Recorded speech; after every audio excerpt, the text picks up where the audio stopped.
الحمدللہ وحدہ لا شریک لہ والصلاة والسلام علی من لا نبی بعد۔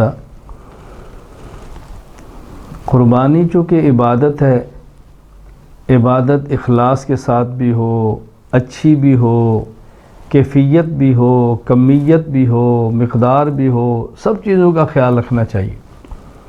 قربانی دینی ہے تو اچھی دیں، موٹا تازہ دیں، جانور پال کے دیں، بہترین دیں، خوبصورت دیں۔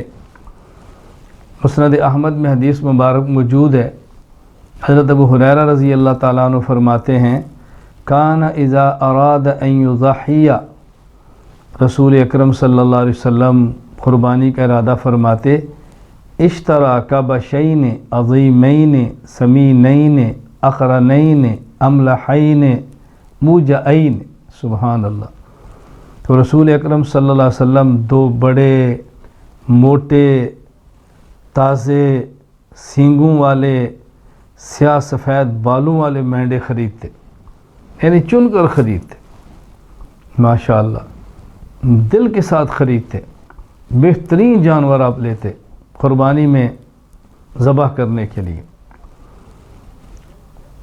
اور سنن ترمذی میں روایت موجود ہے، حضرت علی رضی اللہ تعالیٰ عنہ فرماتے ہیں امرنا رسول اللہ صلی اللہ علیہ وسلم، ہمیں رسول اکرم صلی اللہ علیہ وسلم نے حکم دیا ان نستشرف العین والاذن، ہم قربانی کے جانور خریدیں تو اچھی طرح آنکھ کو دیکھ لیں، جانور کے کان کو دیکھ لیں، اچھی طرح دیکھیں۔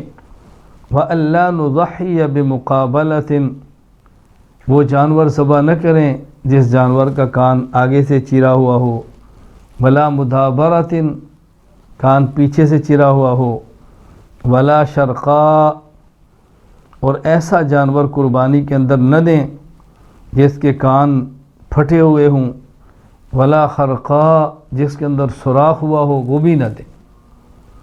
ایک ہوتا ہے جانور کا کان یوں پھٹا ہوا ہے ٹکڑے، اور ایک ہے صرف سوراخ ہے، تو کان تک دیکھنے کی رعایت، آنکھ تک دیکھنے کی رعایت۔